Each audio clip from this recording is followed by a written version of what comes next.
it is January. So this is a new series that I'm actually going to I'm calling Jazz's Space. It's my space, if you get that reference.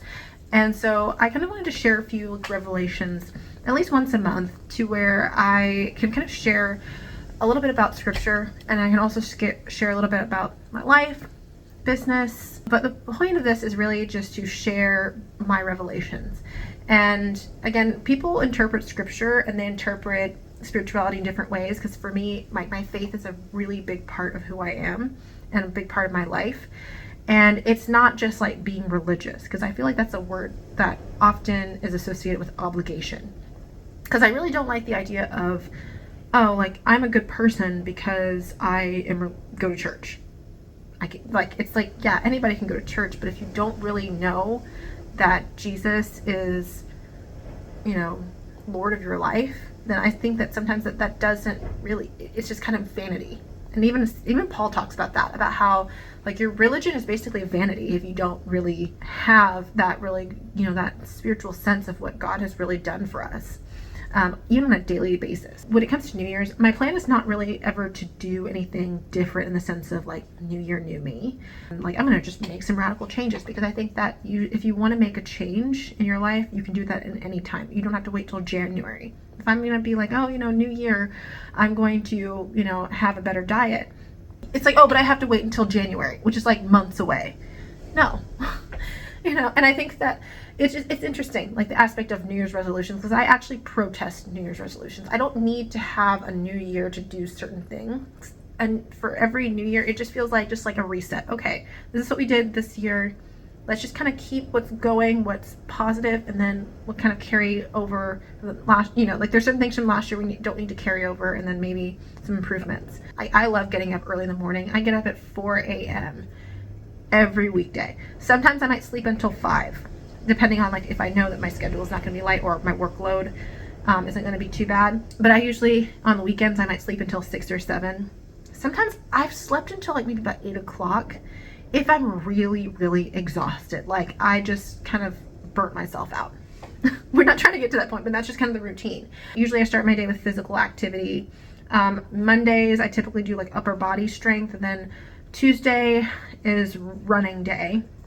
Wednesday, I usually do like glutes and like lower body, and then Thursday is yoga, and then Friday is another running day. I run about 5K. I started out running like a mile, but then I realized that started becoming the new normal. So it's like, we're just going to do another mile. And then later on, it turned into a 5K. So I run a 5K twice a week. And then of course, Saturday, I do a 5-mile walk, process my thoughts, and process the rest of the week that has happened. And that's just kind of my time of self-reflection. And then Sunday is resting. And any other day in between, I am a bike rider. I thought that getting a car was a complete waste of money. I had a car when I lived in LA, like the very last few months. I was like, well, I'll just get a car and see how this works. And I realized how expensive it was.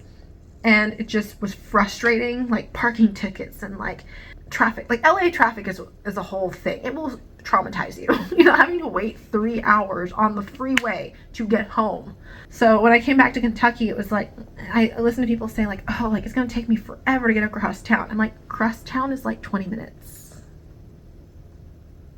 So I ended up deciding when I moved out of my parents' house, I was going to get a bike, because I felt like the city isn't like super big where you can't get somewhere in under 20 minutes on a bike.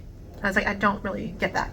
I have been a very big stickler about my hygienic habits, because sometimes, especially like on holidays when I know that, like for example with New Year's, I'm like, I know I'm not gonna be at work for like at least a week or so, I'm going to brush my teeth. Jazz, you are not allowed to do anything else until you brush your teeth. Like brushing my teeth, washing my face. If I know I'm gonna be somewhere later on, I'm like, I still gotta make sure I put on my SPF. Like at night, Jazz, you gotta brush your teeth. Like I refuse to go to bed until I have brushed my teeth. And so one of the strategies that I've kind of done, because I've done this before, and I'm not particularly proud of it, but there have been times where I'm like, okay, well I'm gonna be off from work from like a week, so I guess I'll just kind of like let myself go.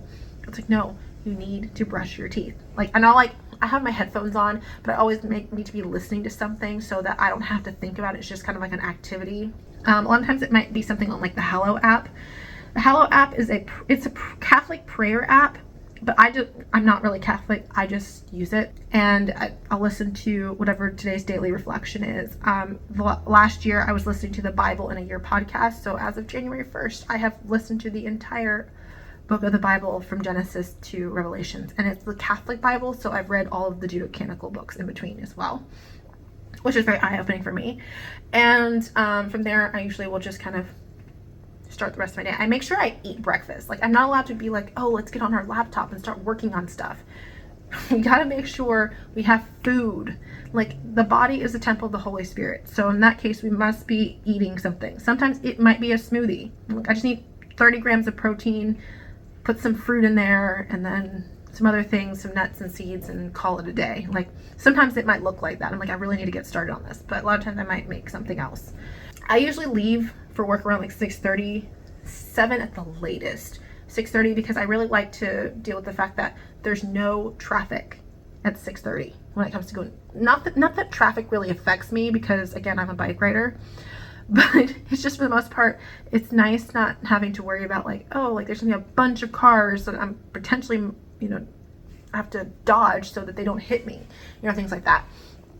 So with that being the case, a lot of times I will just, I get to work around like 7 and 7:15, and I get really started with my day. I usually get to work about an hour and a half before normal people normally start trickling in, because I work from 7 to 3 generally. And I really prefer that, because when you get there, but when there's nobody in the office, hardly, some other people get there earlier. Because I know like there's one other person that gets there at like 7, something like that. They're driving from out of county, so they like to get here early and beat all the traffic. I can just sit there, I get my work done with no distractions, and when my boss comes in, I actually have more time to give her attention, because she likes to talk and, like recollect what happened during the weekend for everybody and whatnot. And so I really want to give her my full attention, rather than being like, I'm just got all this work I gotta do. And a lot of times if we have downtime, I usually try to be productive. So a lot of times I might go on a walk if I have like 30 minutes before the next thing that we're doing.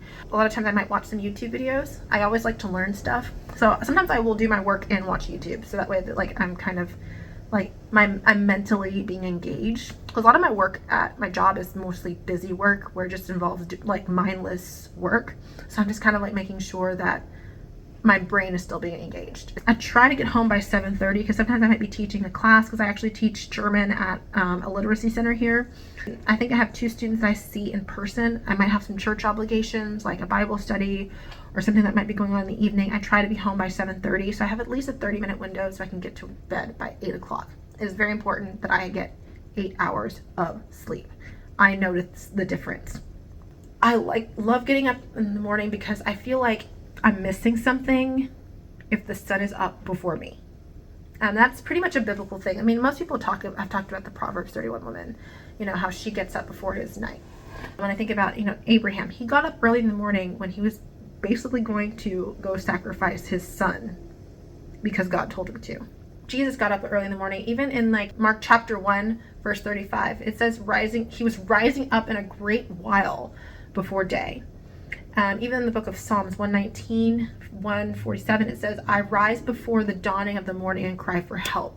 I hope in your word. So at the same time, it's like God deserves the first of everything that we do. So I think that giving him the first fruits of my day, and say, hey, like literally, as it says in the Psalms, it's like, and cry for help. Sometimes I wake up, I'm like, Lord, please help me. I'm literally cannot get up out of bed today.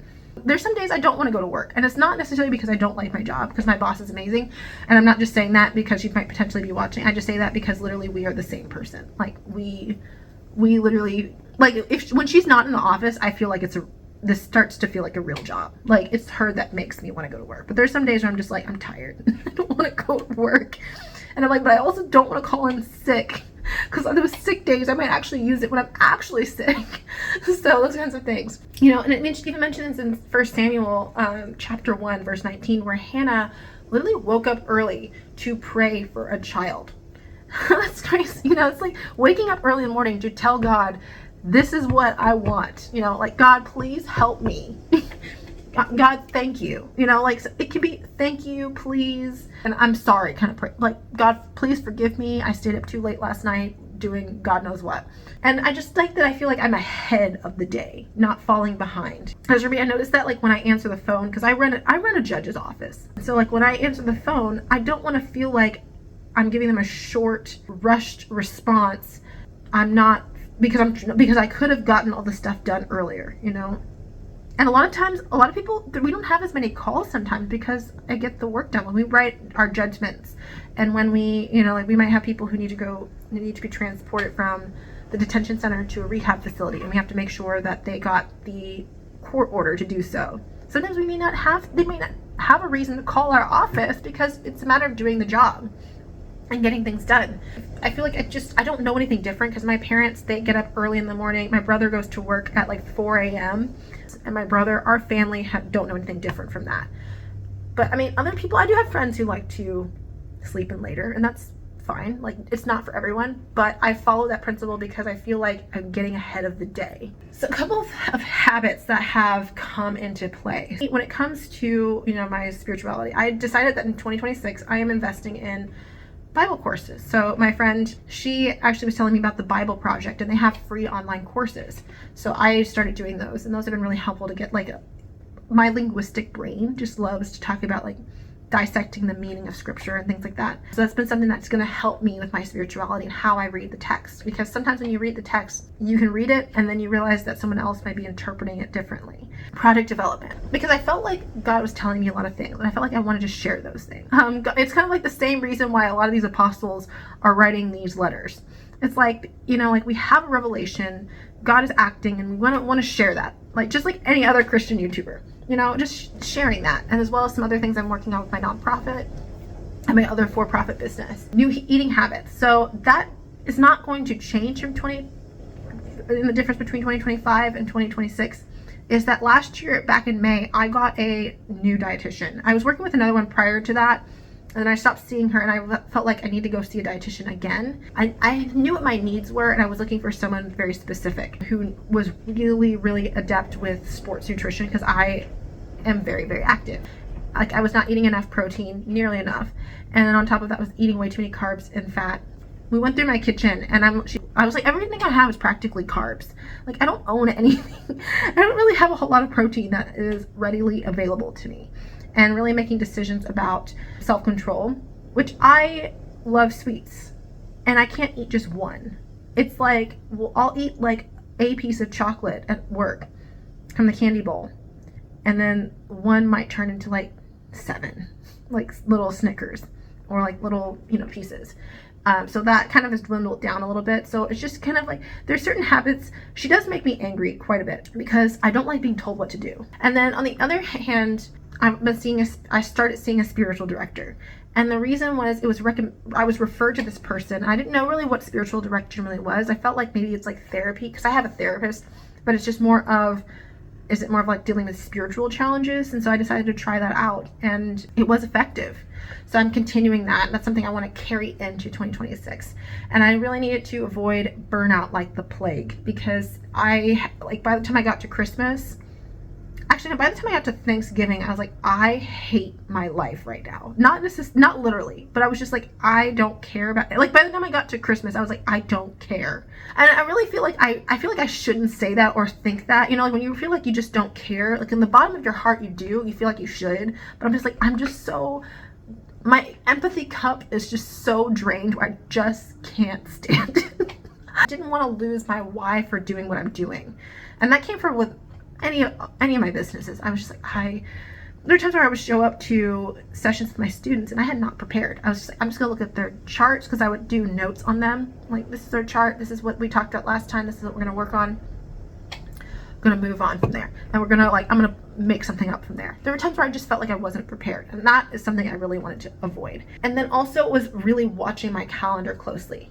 Google Suites or Workspace, they have a feature where you can actually block off time, like concentration periods, and there's one where I put in for Sundays and it's just rest period, and so it automatically declines any calendar invites if someone were to put them on my calendar on Sunday. I'm also a youth leader, because I decided that I'm going to take a Sabbath day on the last Sunday of the month. And like, every Sunday is Sabbath day, but it's more like I would go to church and then I would have to come back to church later on.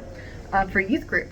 And I love my kids. I really love them to death. And I felt like to avoid burnout and to avoid showing up as someone who's just drained, I'm going to avoid that. And maybe the last Sunday of the month, I just go to church and I just don't come back for the rest of the day. And that's fine. Because at the end of the day, it's a matter of how you show up. Because if you're not putting things in place to where you're avoiding burnout, then you're just kind of getting to a point where you're just overworking. And then you have a point where you just fall out of all of your habits. And then you're kind of like at some point trying to pick the pieces up again and start again. I think about the aspect of like spiritual rest, like Matthew 11 talks about where Jesus says, "Come to me all who are weary and overburdened. I will give you rest. For my yoke is light and the burden is light."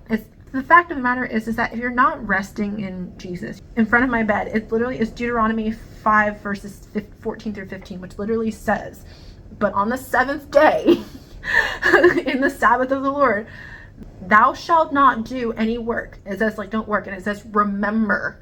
It is out of remembrance. Remember that thou wast a servant in the land of Egypt, and that the Lord thy God brought thee out thence through a mighty hand and by a stretched out arm. Therefore the Lord thy God commandeth thee to keep the Sabbath day. That's the King James Version. But the thing about this, I keep that on my bed to remind myself that Sabbath day is for him, rest. And Jesus even says, "Come to me." So it's like the come to Jesus moment. I'm like, yeah, my cup is empty. I need rest. And that having that restoration really does make a difference. That's what I got for you today. I hope that you all have a wonderful start to your new year. And I hope that it's not full of like resolutions and like, big things. I mean, I want big things for you. I think that it's a matter of just starting with small things. Don't try to radically change your life. You sometimes just need like little things to kind of like micro systems, because changes are in the small things and the consistent things you're able to do. If you want to work out more, I honestly say that like for me, it's a routine. I just feel like I don't know what I'm doing if I'm not working out or doing some physical activity in the morning, whether it be walking, running, yoga, Pilates, etc. I kind of have built up that routine. So it's just more of like, hey, I just want to go for a walk. Like, you will be amazed at how much weight you can lose with the physical activity plus the food improvements. I managed to lose nearly 30 pounds in like 6 or 7 months. So that's significant. So small things can add up to bigger things. Hope you have a great start to your new year, and I'll see you on the next video.